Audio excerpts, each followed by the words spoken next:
Hello student, তোমরা কেমন আছো? আশা করি তোমরা সকলেই ভালো আছো। প্রতাপ একাডেমি কোচিং পরিবারে তোমাদেরকে সকলকেই স্বাগত জানাই। তোমরা যারা ক্যালকাটা ইউনিভার্সিটির আন্ডারে ফার্স্ট সেমিস্টারের পরীক্ষা দিয়েছিলে, থার্ড সেমিস্টারের পরীক্ষা দিয়েছিলে, তোমাদের গ্রেস মার্ক কত দেওয়া হবে, কি গুরুত্বপূর্ণ আপডেট রয়েছে। এছাড়াও তোমাদেরকে বলে রাখি, তোমরা যারা ক্যালকাটা ইউনিভার্সিটির আন্ডারে সেকেন্ড সেমিস্টারে এনইপির আন্ডারে রিভিউ ও এফএসআই করেছিলে, তোমাদের রিভিউ ও এফএসআইয়ের রেজাল্ট কবে পাবলিশ করা হবে, কি গুরুত্বপূর্ণ আপডেট রয়েছে আজকের এই ভিডিওর মাধ্যমে এক্সপ্লেন করে দেবো। তাই তোমাদেরকে হলো চ্যানেলে নতুন হয়ে থাকলে চ্যানেলটি সাবস্ক্রাইব করে পাশে থাকা বেল আইকনে প্রেস করে অল নোটিফিকেশন অন করে দেবে। যখনই আমি নতুন কোনো ভিডিও আপলোড করবো সবার আগে তোমাদের কাছে পৌঁছে যাবে। চলো বেশি দেরি করবো না, তাহলে শুরু করা যাক। প্রথমে তোমাদেরকে বলে রাখি, তোমরা যারা ক্যালকাটা ইউনিভার্সিটির আন্ডারে সেকেন্ড সেমিস্টারে এনইপির আন্ডারে এফএসআই ও রিভিউ করেছিলে, তোমাদের রেজাল্ট কবে আসতে চলেছে তোমাদেরকে বলে রাখি। তোমাদের সেকেন্ড সেমিস্টারে রিভিউ ও এফএসআইয়ের রেজাল্ট মে মাসের ফার্স্ট উইক বা সেকেন্ড উইকের মধ্যে দিয়ে দেওয়ার সম্ভাবনা 100%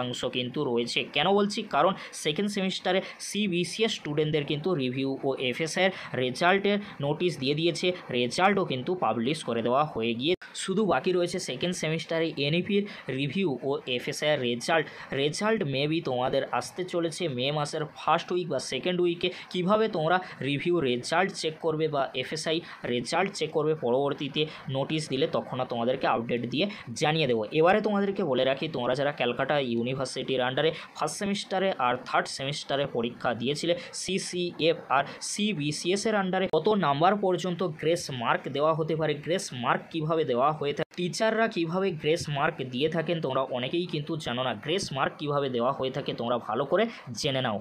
তোমাদেরকে প্রথমেই বলে রাখি, গ্রেস মার্ক কখন দেওয়া হয়ে থাকে। মনে করো তুমি 5টি পেপারে এক্সাম দিয়েছো, 5টি পেপারের মধ্যে একটি পেপারে তোমার 1 থেকে 5 নম্বরের জন্য সাপ্লি এসেছে, তখন সেই পেপারটিতে তোমার গ্রেস মার্ক কিন্তু 1 থেকে 5 নম্বর দেওয়া হতে পারে। কেন তোমাদেরকে বলে রাখি, যখন তুমি 5টি পেপারের মধ্যে 4টি পেপারে অনেক ভালো নাম্বার পেয়েছো, কিন্তু একটি পেপারে তোমার ভালো এক্সাম হয়নি, বাট সেই পেপারে 1 থেকে 5 নম্বরের জন্য সাপ্লি বা ব্যাগ এসেছে, তখন ক্যালকাটা ইউনিভার্সিটি তথা যে কোনো ইউনিভার্সিটি কিন্তু সেই পেপারটিতে গ্রেস মার্ক দিয়ে থাকে। সেই জন্য তোমাদেরকে হলো, তোমাদের যাদের একটি পেপারের এক্সাম ভালো হয়নি, তোমাদের গ্রেস মার্ক 1 থেকে 5 নম্বর পর্যন্ত দেওয়া হতে পারে। আরও তোমাদেরকে বলে রাখি, এই যে গ্রেস মার্ক কিন্তু দুভাবে ব্যবহার করা হতে পারে। মনে করো তুমি 3টি পেপারে এক্সাম দিয়েছিলে, 3টি পেপারের মধ্যে 2টি পেপারে তোমার ভালো এক্সাম হয়েছে, একটি পেপারে ভালো এক্সাম হয়নি।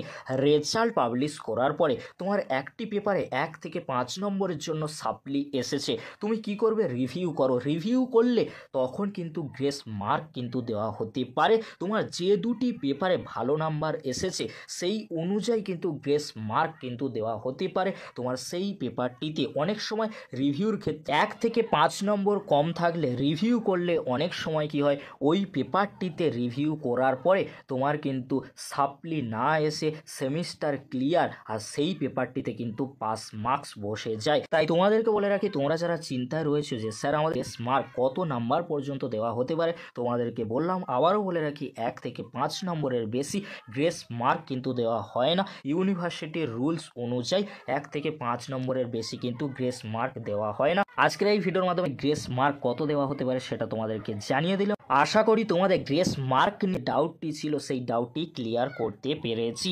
আজকের এতটুকু, পরবর্তীতে দেখা হচ্ছে নেক্সট কোনো একটি ভিডিওতে। ভিডিওটি দেখার জন্য তোমাদেরকে অসংখ্য ধন্যবাদ।